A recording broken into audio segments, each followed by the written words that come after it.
সূরা ইয়াসিনের ফজিলত।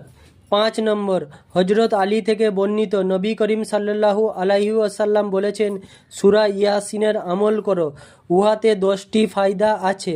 উহা পাঠ করলে ক্ষুধা দূরীভূত হয় এবং বস্ত্রের ব্যবস্থা হয়।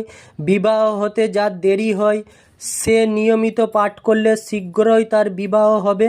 ভয় এবং বিপদগ্রস্ত ব্যক্তি পাঠ করলে ভয় ও বিপদ থেকে রক্ষা পাবে। কোনো ব্যক্তি কারাগারে আটকা পড়লে শীঘ্রই মুক্তি পাবে।